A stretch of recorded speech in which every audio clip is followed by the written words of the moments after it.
ओम आत्मा त्वं गिरिजामति सहचरा प्राणा शरीरं गृहं पूजा ते विषयोग भोग रचना निद्रा समाधि स्थिति संचारा पदयो प्रदक्षिण विधि स्तोत्राणि सर्वा गिरौ यत् यत् कर्म करोमि तत्तत् अखिलम् शंभो तवाराधनम्। नमस्कार, स्वागत है आपका आचार्य वाणी में। मैं आचार्य डॉक्टर विक्रमादित्य आपके साथ हूँ। आज का विषय हमारा वृषभ राशि वालों के लिए 16 तारीख बुधवार का अवसर, षष्ठी तिथि विद्यमान है। ग्रह नक्षत्रों के दृष्टिकोण से शनि और चंद्रमा की युति आपकी राशि में बनती दिखाई दे रही है। चंद्रमा वैसे ही नेगेटिव है और मन भी कहीं ध्यान रखने की ज़रूरत है। विचार को थोड़ा नेगेटिव ना होने दें, इस बात का थोड़ा ध्यान रखते हुए कार्य करेंगे तो अच्छा रहेगा। ऐसे में सूर्य भी परिवर्तन की तरफ जा रहे हैं आपकी राशि के दृष्टिकोण से। सूर्य थोड़े से आपकी राशि में जहाँ जा रहे हैं वो कहीं ना कहीं थोड़ी उग्रता देते दिखाई देंगे, थोड़े पराक्रम में कहीं ना कहीं थोड़ी उग्रता देते दिखाई देंगे। ऐसे में थोड़ा ध्यान रखते हुए कार्य करने की ज़रूरत है। शीतला माता का पूजन किया जाता है। इस दिन थोड़ा दूध युक्त जल लेकर शिव परिवार का संपूर्ण उनका अभिषेक करेंगे तो वो आपके लिए अच्छा रहेगा। और उस जल को एकत्र कर अपने घर में थोड़ा थोड़ा छींटा लगाने का प्रयास कीजिएगा, तो घर में जो भ्रमात्मक स्थिति है उससे थोड़ा दूर होने का रास्ता आपको प्राप्त होगा। 17 तारीख रविवार बृहस्पतिवार का अवसर है और उस दिन सप्तमी तिथि विद्यमान है। ग्रह नक्षत्रों के दृष्टिकोण से ग्रहों का योगायोग आपके लिए लाभ की स्थिति को दिखा रहा है। ग्रह पॉजिटिव बनता दिखाई दे रहा है, कहीं ना कहीं उसका लाभ आप ले सकते हैं। हो सके तो भगवान इस दिन आपकी राशि के दृष्टिकोण से पीली चीज़ों का दान करना आपके लिए अच्छा रहेगा। गौशाला में थोड़ा हो सके तो पीली चने की दाल को भिगोकर उसको दान करने का प्रयास करें, भगवान का आशीर्वाद आपको मिलेगा। 18 तारीख शुक्रवार का अवसर, अष्टमी तिथि विद्यमान है और इस दिन ग्रहों का योग आपकी राशि के दृष्टिकोण से यदि बात करें थोड़ा हल्का दिखाई देता है। बुध भी चलते चलते ये भी वक्र गति को प्राप्त कर रहे हैं और ऐसे में बुध की वक्र गति जो है वो कहीं ना कहीं जो आपकी जो मेहनत है उस पर पानी फेर सकती है। कहीं ऐसा ना हो कि बने बनाए काम को आपको दोबारा करना पड़ जाए, ऐसे योग बनते दिखाई दे रहे हैं। तो चीज़ों को दोबारा एक रीचेक करने की ज़रूरत दिखाई देती है। ऐसे में ग्रह नक्षत्र मन में विचार आ सकता है कि क्यों ना मैं रीचेक कर लूँ। तो कई बार रीचेक करना अच्छा होता है, कई बार रीचेक करना कई बार नुकसानदायक भी, टाइम को व्यर्थ बर्बाद भी कर देता है। तो चीज़ों को अच्छे से एनालाइज करके काम करने की ज़रूरत है। आपकी राशि के दृष्टिकोण से इस दिन आपको विशेष तौर पर कावड़ धारण करने का मुहूर्त भी बनता दिखाई दे रहा है, तो उसका लाभ लीजिए। भगवान शिव की तरफ अर्पित करने का प्रयास करें। गाय के दूध का दान करना, गौशाला में ज्वार का दान करना, हरे चारे का दान करना आपके लिए बड़ा अच्छा लकी रहेगा इन दिनों। 19 तारीख शनिवार का अवसर, नवमी तिथि विद्यमान है। ग्रह नक्षत्रों के दृष्टिकोण से इन दिनों शनि वक्री चल रहे हैं और शनि की वक्रत्व जो होता है वो कहीं ना कहीं आगे बढ़ती हुई गाड़ी को पीछे खींच सकता है। तो ऐसे में आपको शनि को थोड़ा संभालने की ज़रूरत है। इस दिन हो सके तो हनुमान जी के मंदिर में जाकर उन्हें चूल्हा अर्पित करने का प्रयास कीजिए। हो सके तो काले तिलों का दान करने का प्रयास करें। कहीं यज्ञ इत्यादि हो रहे हों तो वहाँ कोशिश करें अपनी सामर्थ्य के अनुसार से काले तिलों का दान करेंगे तो यज्ञ के लिए अच्छा रहेगा। 20 तारीख रविवार का अवसर, दशमी तिथि विद्यमान है। ग्रह नक्षत्रों के दृष्टिकोण से योग आपके लिए कहीं ना कहीं नया उत्साह का बनता दिखाई दे रहा है। चीज़ों को नए रूप से देखना, नए रूप से उत्साह के साथ करना, वो आपके लिए कहीं ना कहीं आपकी योग्यता में 4 चांद लगाने की योग बना सकता है और चीज़ों को लाभ की तरफ आपको ले जाता दिखाई देगा। तो इस प्रकार से सावन के आरंभ काल में ग्रहों की गणना आपके समक्ष हमने रखी। ये ग्रहों की गणना के अनुसार से हम सबको अच्छे से समझ लेना चाहिए कि देखिए इस वक्त बृहस्पति अतिचारी अवस्था में पूर्ण प्रभाव उत्पन्न करने के लिए बहुत तेज गति से चल रहे हैं और शनि महाराज इस वक्त वक्र स्थिति में, जो विशेष जुलाई के सावन के मध्य काल में जो सावन का आरंभ काल है उसी में वो वक्र गति प्राप्त कर चुके हैं। और ये योग किसी प्रकार में शुभ नहीं कहा जा सकता। षडाष्टक योग भी शनि का और विशेष तौर पर आप समझिए मंगल का बनाया हुआ है और इस प्रकार से ये संसार के दृष्टिकोण से जो कुछ दिन पहले लोगों को लग रहा था कि शांति का वातावरण दोबारा बन सकता है, ये कहीं ना कहीं अंदर खाने में कहीं ना कहीं उपद्रव के योग बनाता दिखाई दे रहा है। कहीं ना कहीं आने वाले समय में कुछ ना कुछ अशांति का वातावरण भयावह स्थिति में बनता दिखाई देगा। कुछ ना कुछ उपद्रव कहीं ना कहीं उत्पन्न होने के योग अच्छे खासे बनते दिखाई देंगे। इसके बाद शनि मंगल का टकराव भी आरंभ हुआ चाहता है। आमने सामने बिल्कुल एक परस्पर समसप्तक योग भी मंगल का शनि के साथ बनकर तैयार हो जाएगा। तो ये कहीं ना कहीं प्राकृतिक उपद्रव भी उत्पन्न कर सकता है, कहीं ना कहीं प्राकृतिक आपदाओं को कहीं ना कहीं आरंभ कर सकता है। भूमि का कहीं ना कहीं कंपन उत्पन्न हो सकता है और साथ साथ जो युद्ध की स्थिति जो बनी हुई थी अभी वर्ष के आरंभ काल में, वो पुनः कहीं ना कहीं दोबारा स्थिति को कहीं ना कहीं और आग में घी डालने का कार्य बहुत सारे राजनीतिक दल करते दिखाई देंगे। लेकिन आपकी दृष्टिकोण से, आपके राशि के दृष्टिकोण से हमने पूरा बताया कि क्या कुछ प्रभाव उत्पन्न करने के योग बनेंगे। देखिए, सावन का महीना बड़ा श्रेष्ठ होता है। सावन का महीना संपूर्ण रूप से भगवान को अपने जो कर्म को समर्पित करने का माना जाता है। और जा पर कृपा राम की हुई ता पर कृपा करें, सबको इस भाव का ध्यान रखना चाहिए, भगवान इस पर प्रसन्न हो जाएंगे। और भारतीय संस्कृति में तो सोचें कितने सुंदर सुंदर रूप से अनेक अनेक उदाहरण उपस्थित करके ये भाव समझाए गए हैं कि जीवन में जो हम कर्म करते हैं उसका भोग हमको प्राप्त होता है, शुभ अशुभ जैसे भी कर्म हो। अब शुभ तो हो जाए और उसके द्वारा हमारे जीवन में शुभ का आगमन बन जाए तो बहुत अच्छा है, लेकिन यदि अशुभ कर्म हमारे द्वारा मनसा वाचा कर्म, 3 प्रकार के कर्म शास्त्र में बताए गए हैं। और कई बार क्या होता है कि हम बहुत ज़्यादा कॉन्शियस होकर कार्य करने का प्रयास करते हैं तो बहुत सारी चीज़ें शुभ करने की तरफ प्रवृत्त हो जाते हैं। कई बार धर्म व्यक्ति जब निष्ठ व्यक्ति होता है, लेकिन कई बार अनायास ही बहुत सारे दुष्कर्म हो जाते हैं। अब उनसे मुक्ति का मार्ग किस प्रकार से बने? हमारे यहाँ संसार में विशेष तौर पर इस बात को समझना चाहिए कि हर धर्म में, हर पंथ में कहीं ना कहीं इस भाव को रखा गया है कि दुष्कर्मों से मुक्ति किस प्रकार से हो। बहुत सारे लोगों ने इसको भ्रांतिवश अनेक अनेक स्वरूप में उपस्थित कर दिया। आप समझें कि उस कर्म से, दुष्कर्म से मुक्ति के लिए ही कई जगह क्या होता है कि कहीं पाप आ गया, कष्ट आ गया तो क्या करते हैं आप देखें, विभिन्न देशों के अंतर्गत अनेक अनेक प्रकार से उदाहरण उपस्थित किए जाते हैं। कहीं बलि, कहीं कुर्बानी, कहीं कुछ और, यहाँ तक कि कहीं कहीं अनेक अनेक मतों में अनेक अनेक प्रकार के उल्टे सीधे कर्म भी बहुत ज़्यादा करते हैं। लेकिन भारतीय संस्कृति में सोचे कितना सुंदर भाव कहा गया है, जो हम त्रिदुलम त्रिगुणाकार, हम जो बिल्व पत्र भगवान को अर्पित करते हैं, सावन के महीने में विशेष महिमा उसकी कही गई है। त्रिदुलम त्रिगुणाकारम त्रिनेत्रम च त्रिधायुधम त्रिजन्म पाप संहारम बिल्वपत्रम शिवार्पणम। यानी शास्त्र में इतने सुंदर कहा गया है कि एक बिल्वपत्र बड़ी श्रद्धा के साथ यदि भगवान पर आप अर्पित कर दें तो क्या कहा जाता है? त्रिजन्म पाप संहार, 3 जन्मों के पाप जो है वो सब समाप्त हो जाते हैं। ये सोचे कितनी सुंदर समर्पण भाव से एक कर्म यदि आप कर ले तो वो किस प्रकार से निवृत्ति दे देगा अनेक अशुभ कर्मों से। और तो और बड़े बड़े सुंदर मंत्र कहे गए हैं। सौराष्ट्रे सोमनाथम च श्रीशैले मल्लिकार्जुनम उज्जैन्यम महाकाल, ये भगवान की वंदना है। और कहा गया अंत में सप्त जन्म कृतम पापम प्रातः स्मरणेन विनश्यति। यदि आप 7 जन्म के जो पाप हैं केवल इन जो आप जो द्वादश ज्योतिर्लिंग है इनके यदि नाम का स्मरण कर ले, सौराष्ट्र सोमनाथम च श्रीशैल मल्लिकार्जुनम उज्जैन्यम महाकाल ओमकार ममलेश्वरम, ये इस प्रकार से कहा गया ना, सप्त जन्म कृतम पापम स्मरणेन विनश्यति। तो यानी अनेक जन्मों की जो पाप हैं, दुष्कृत्य है, उससे क्षय को जीवन से उससे निवृत्ति के योग बन जाते हैं। तो यानी इतना सुंदर व्यवस्था हमारे सनातन में बनाई गई है। इसका कहने का तात्पर्य इस ज्योतिष के कार्यक्रम में ये है कि आपके जीवन में जो कष्ट है उससे निवृत्ति के लिए ये सावन का महीना बड़ा श्रेष्ठ है।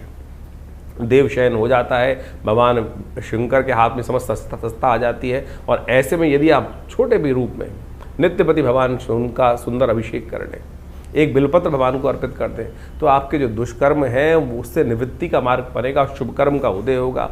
और जब शुभ कर्म का उदय होगा तो पता जानिए क्या होगा, शुभ कर्म के उदय होते ही इस संसार में शुभता प्राप्त करने के योग बन जाएंगे, कष्टों से निवृत्ति के योग बन जाएंगे।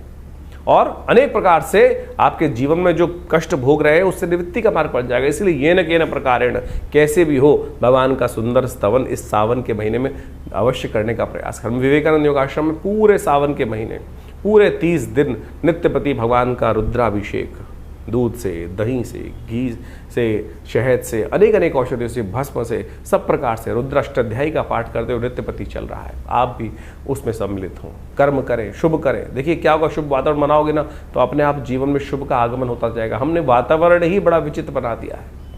हमारे मनोमस्तिष्क में कहीं ना कहीं छोटा सा भाव ऐसा आ गया है कि नहीं कुछ नहीं होता। अरे बहुत कुछ होता है, सब कुछ होता है। जरा पलट के देखो जीवन में कब कब किस किस प्रकार से हमने भगवान की कृपा से जीवन में उसका लाभ पाया है, ये सोचने की आवश्यकता है। तो इसलिए ज्योतिष में निवारण जो है वो प्रभु का नाम ही है, निवारण प्रभु का नाम ही है। उस निवारण के नाम को हमें स्मरण करने का प्रयास करना चाहिए। अनेक कथाएं शास्त्र में उपस्थित हैं, उन कथाओं को हमें समझते हुए कार्य करने का प्रयास करना चाहिए। एक शराबी था, उपनिषद में कथा आती है, जिंदगी में कभी परमात्मा के मंदिर नहीं गया, भगवान का नाम स्मरण नहीं किया, लेकिन जीवन था, जिया था। तो कई बार बहुत सारे का जीवन में कई बार योग बन जाते हैं। कहा जाता है कि एक दिन वो नाचने वाली के पास जा रहा था और थोड़ा सा पान का बीड़ा हाथ में था और साथ में कुछ मालाएं थी, कुछ मीठा था हाथ में, और कुछ न कुछ नशा भी कर रखा था उसने। कहा जाता है कि बरसात का मौसम था, कहीं ना कहीं चलते वक्त रास्ते में ठोकर लगी, नशे में था, वो गिर पड़ा, बहुत देर तक गिरा पड़ा रहा। सुबह सुबह रात शाम से भोर होने की वेला आई, मंदिर में सामने जब उठा, कुछ आवाज़ हुई तो सामने मंदिर था, और सामने मंदिर में देखा तो शिवालय दिखाई दिया, भगवान शिव का शिवालय था वो। बस गिरता पड़ता कैसे ही पता नहीं भाव मन में क्या जागा, कोई पुण्य कर्म जागा होगा, भाव आया, अरे ये जहाँ जा रहा था वहाँ के लायक तो रहे नहीं, मिट्टी लग गई, आज इन्हीं को चढ़ा देता हूँ। शिव साक्षात सामने विराजमान थे। गया और उस शिवलिंग पर वही पान का बीड़ा, मिट्टी लगा हुआ, मिट्टी लगी हुई माला भगवान को अर्पित कर दी, और मंत्र जो टूटा फूटा याद था, कहीं सुन रखा था, ओम नमः शिवाय, और वही सुनते हुए वहीं भगवान पर अर्पित कर दिया वो सब सामग्री, उस मंत्र का उच्चारण करते हुए। देवयोग से उसी वक्त प्राण निकल गए, चोट लग चुकी थी ज़्यादा, और वहीं शिवलिंग पर ही वो गिर पड़ा और वहीं प्राण निकल गए।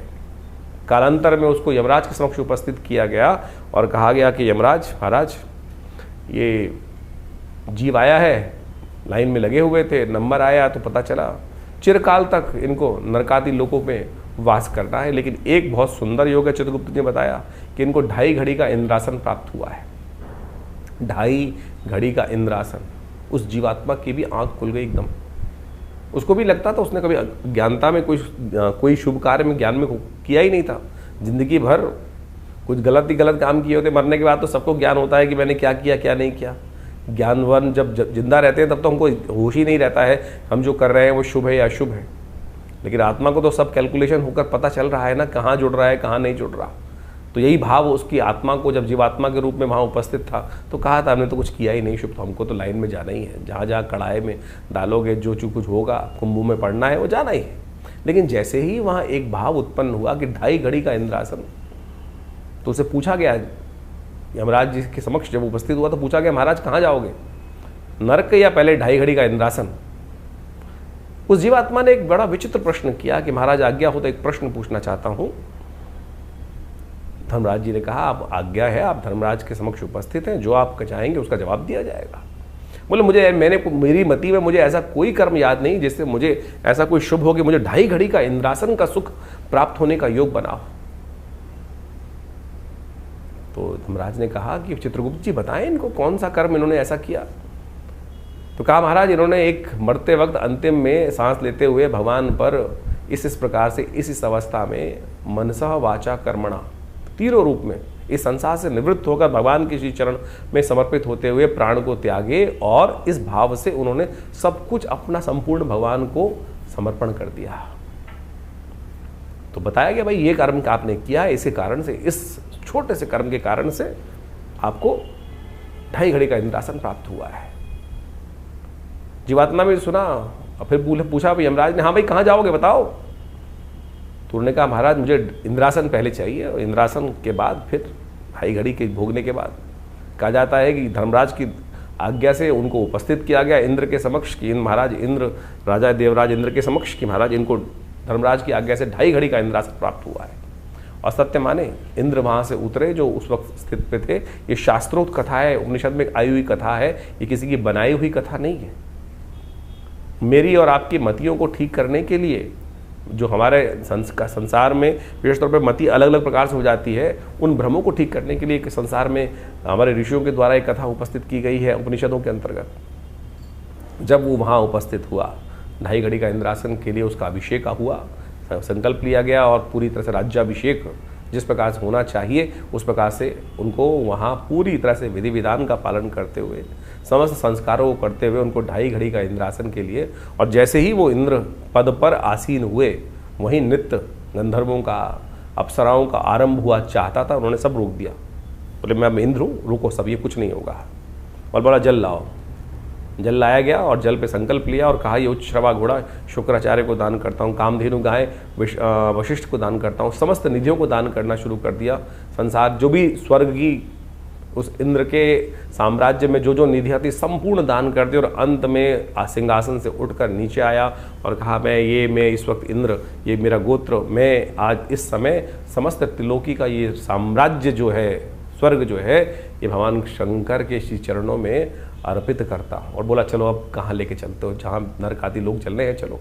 फिर किसकी सामर्थ्य थी? तो आपके जो मन से मनेव बंधन कारण मोक्ष शास्त्र कहता है, तो समझो, इस विधि को समझो। तो इसलिए ये न कि न प्रकारेण, किसी भी प्रकार से अपने वातावरण को, वो कब आएगी वो वेला जैसे हम श्रद्धा के साथ विश्वास के साथ परमात्मा का स्मरण कर पाए। तो इसलिए ये जो सावन का महीना है ना, लोक के साथ साथ परलोक को भी सुधारता है।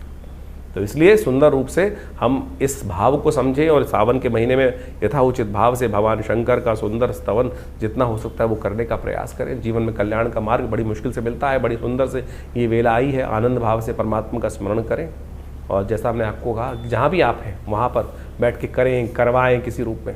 यदि आप आश्रम पे आ सकते हैं दिल्ली में तो बहुत सुंदर रहेगा आपके लिए। ये नित्य प्रति शाम को एक कार्यक्रम हमने रखा है पूरे 1 महीने तक। सोमवार के दिन विशेष कार्यक्रम रहेंगे, प्रदोष के दिन विशेष कार्यक्रम रहेंगे।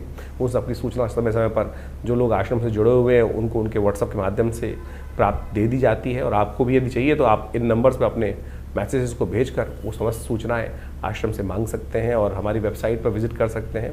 acharyavickramaditya.com ये वेबसाइट है और समस्त फ़ोन नंबर से समस्त जानकारी प्राप्त करने के बाद जुड़े इन समस्त अपने समस्त जो हमारे आश्रम में गतिविधि कार्यविधि की जाती हैं। ये अध्यात्म का सुंदर मार्ग है।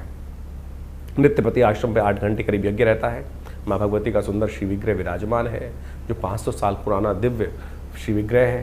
तो आप कोशिश करें ज्योतिष को केवल नग बेचने वाला कार्य ना करें।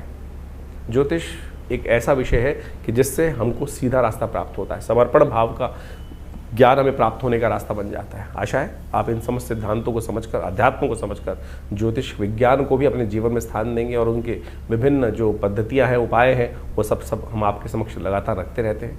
आप सबके जीवन में कल्याण का मार्ग बने। भगवान शिव आपकी समस्त आदि व्याध जो कष्ट इत्यादि उन सबको हरे और जीवन में कल्याण का मार्ग आपके लिए अवश्य बने। धन्यवाद, नमस्कार।